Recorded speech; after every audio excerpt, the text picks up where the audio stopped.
Hi, my name is Jeff. I'm a big buddy for Achieve Miami, and today I'm going to be reading Giraffes Can't Dance by Giles, Andreae, and Guy Parker Reese. It has an AR reading level of 3.8, and I like this book first because it's about animals, and I love animals, but it's also about dancing, and I love dancing, and it's got a happy ending, which I also like. Giraffes Can't Dance. Gerald was a tall giraffe whose neck was long and slim, but his knees were awfully crooked and his legs were rather thin. He was very good at standing still and munching shoots off trees, but when he tried to run around, he buckled at the knees. It's funny.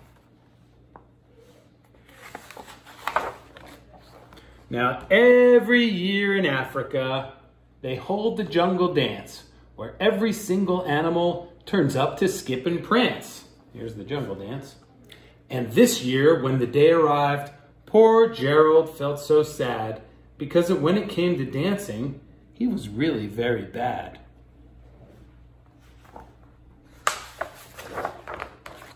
The warthogs started waltzing, and the rhinos rocked and rolled. The lions danced a tango that was elegant and bold. The chimps all did a cha-cha with a very Latin feel, and 8 baboons then teamed up for a splendid Scottish reel.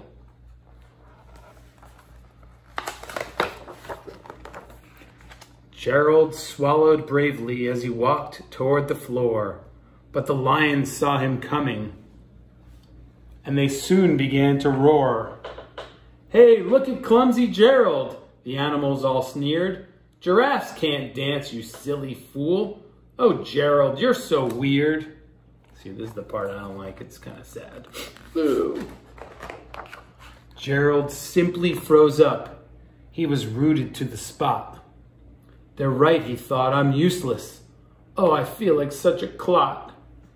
So he crept off from the dance floor, and he started walking home. He'd never felt so sad before, so sad and all alone.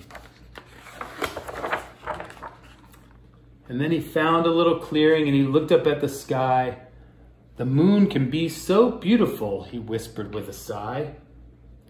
"Excuse me," coughed a cricket, who'd seen Gerald earlier on, "but sometimes when you're different, you just need a different song." The cricket right here. Here he is, right here. "Listen to the swaying grass and listen to the trees. To me, the sweetest music is those branches in the breeze. So imagine that the lovely moon is playing just for you. Everything makes music if you really want it to." With that, the cricket smiled and picked up his violin. Then Gerald felt his body do the most amazing thing. His hooves had started shuffling, making circles on the ground. His neck was gently swaying, and his tail was swishing around.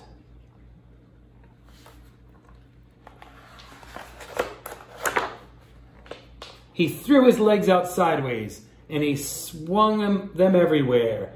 Then he did a backward somersault and leapt up in the air.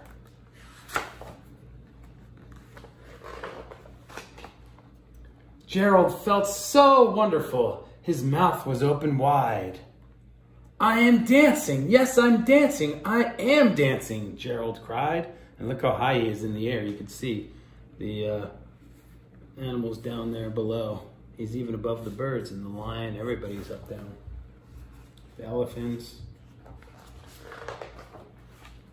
Then one by one, each animal who'd been there at the dance arrived while Gerald boogied on and watched him quite entranced. They shouted, "It's a miracle! We must be in a dream! Gerald's the best dancer that we've ever seen!" "How did you learn to dance like that? Please, Gerald, tell us how." But Gerald simply twirled around and finished with a bow. Then he raised his head and looked above. Then he raised his head and looked up at the moon and stars above. We all can dance, he said, when we find music that we love. And that's Giraffes Can't Dance. Thanks.